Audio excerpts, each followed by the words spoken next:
ناظرین، عبدالقدیر خان کی پیدائش یکم اپریل 1936 میں بھارتی شہر بھوپال میں ہوئی اور انہوں نے ابتدائی تعلیم وہیں سے حاصل کی۔ ڈاکٹر عبدالقدیر خان کے اہل خانہ 1947 میں آزادی کے بعد ہجرت کر کے مستقل طور پر پاکستان میں مقیم ہو گئی۔ انہوں نے 1960 میں کراچی یونیورسٹی سے سائنس کی ڈگری حاصل کی اور پھر اعلیٰ تعلیم کے حصول کے لیے جرمنی کے شہر برلن گئے۔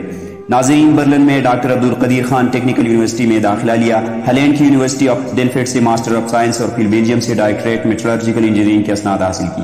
اس کے علاوہ انہوں نے ایمسٹرڈیم میں physical dynamics research laboratory join کی۔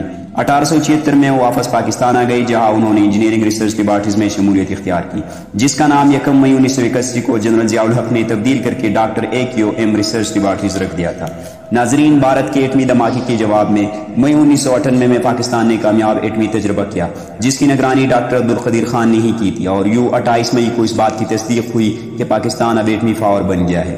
ناظرین، AQ خان نے کئی مرتبہ اس بات کا تذکرہ کیا کہ ہمارے ملک میں ایٹمی پروگرام سابق وزیر اعظم ذوالفقار علی بھٹو نے شروع کیا تھا، جسے بعد میں مختلف حکمرانوں نے آگے بڑھایا۔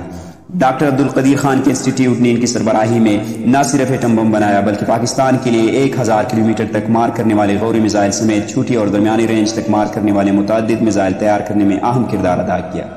ناظرین، ڈاکٹر عبدالقدیر خان کو 13 طلائی تمغوں سے نوازا گیا، جبکہ آپ پہلے پاکستانی ہیں جنہیں 3 صدارتی ایوارڈز بھی دیے گئے۔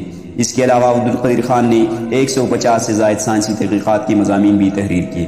1996 میں جامعہ کراچی نے عبدالقدیر خان کو ڈاکٹر آف سائنس کی اعزازی سند عطا کی، جبکہ 14 اگست 1996 میں صدر فاروق لغاری نے ڈاکٹر عبدالقدیر خان کو پاکستان کا سب سے بڑا سول اعزازی نشانی امتیاز دیا، اور پھر 1989 میں انہوں نے اہلال امتیاز سے نوازا گیا۔ ناظرین، پاکستان کو ناقابل تسخیر بنانے والے ڈاکٹر عبدالقدیر خان نے سیچٹ نامی ایک NGO بھی بنائی جو تعلیمی اور دیگر فلاحی کاموں میں سرگرم ہے۔